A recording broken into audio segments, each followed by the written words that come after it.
Déjame adivinar. Esa vez que chocaste tu vehículo no fue culpa tuya, sino del otro conductor. Siempre has querido emprender, pero no tienes capital. Llegaste tarde al trabajo porque estaba lloviendo. Quisieras ir más seguido a la iglesia, pero no tienes tiempo. O mi favorita, cuando te reprobaron esa materia fue porque la profesora te tenía rabia.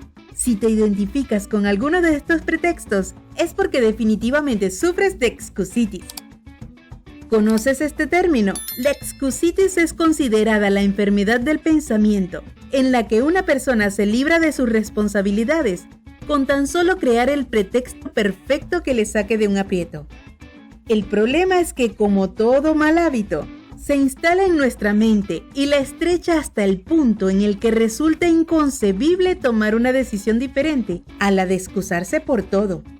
A veces surge a consecuencia del temor a lo desconocido, otras veces por pereza, y en la mayoría de los casos debido a la falta de confianza que tiene una persona en cuanto a sus capacidades. Pero lo que sí es una realidad es que detrás de todo fracaso se encuentra este mal hábito y en grado avanzado.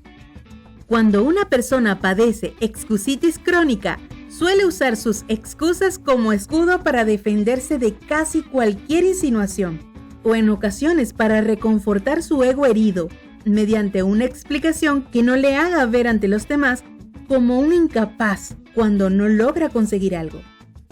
Por eso es común escuchar a estas personas decir pretextos como: perdí en la competencia porque el otro competidor hizo trampa.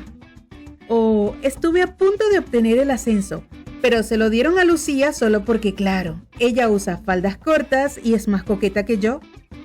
Lo cierto es que no comprenden que al refugiarse en excusas, ponen en peligro de extinción su capacidad de responsabilidad, su capacidad de perseverar y su oportunidad de mejorar.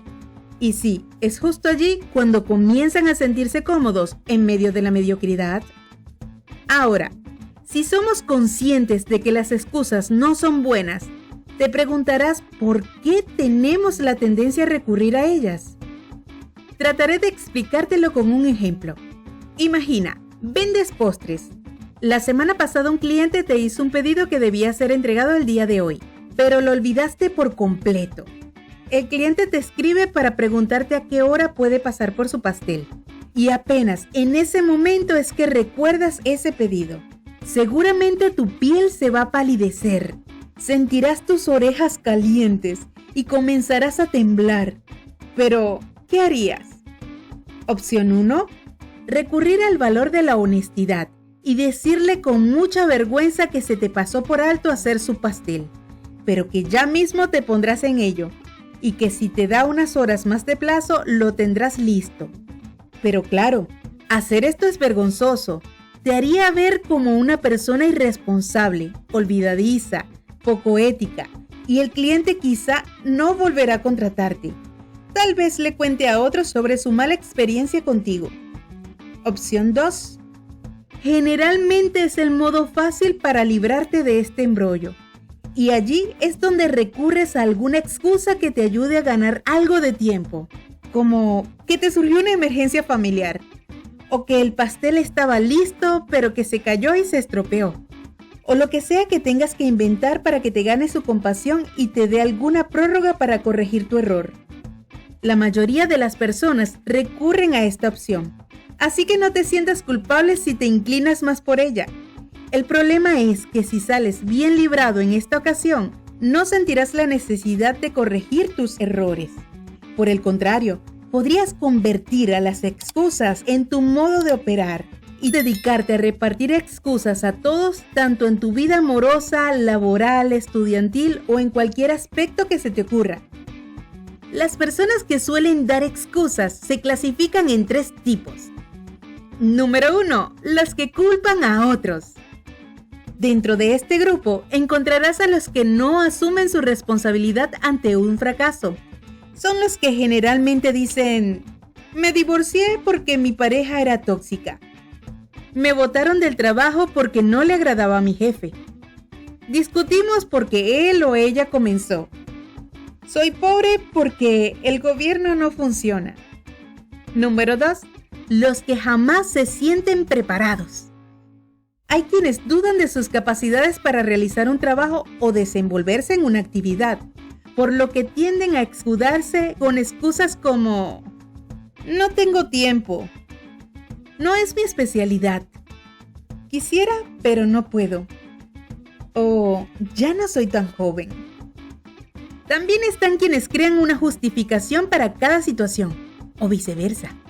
Como por ejemplo, llegué tarde porque había mucho tráfico. Intenté llamarte, pero mi celular se descargó. En serio estaba por pagarte, pero algo surgió. O el clásico, yo hice la tarea, pero se la comió mi perro. ¿Cómo librarnos de la excusitis? Número 1. En primer lugar, ya no te mientas más culpando a otros de tus errores y comienza a asumirlos. Si fallas, acéptalo con humildad y trabaja en mejorar.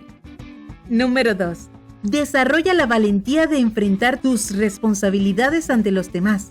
No está de más aceptar que somos humanos y que podemos cometer errores. Además, de seguro te ganarás el respeto de muchos por tener el valor de ser honesto. 3. Tal vez sea ya una costumbre resolver todo con pretextos. Haz un alto en cuanto te descubras fraguando una excusa. 4. Deja el temor a salir de tu zona de confort. Atrévete a participar en actividades nuevas para ti y a asumir nuevos retos. 5. Aprende de tus fracasos y que esto aumente tu valía como persona y como profesional. Si en algún momento te sientes en la tentación de defenderte con alguna excusa, piensa que a la primera persona a la que defraudas es a ti mismo. Por lo tanto, trabaja cada día en mejorar y convertirte en tu mejor versión. Si te gustó este video, no olvides dejarnos un gran like, suscribirte y activar la campanita.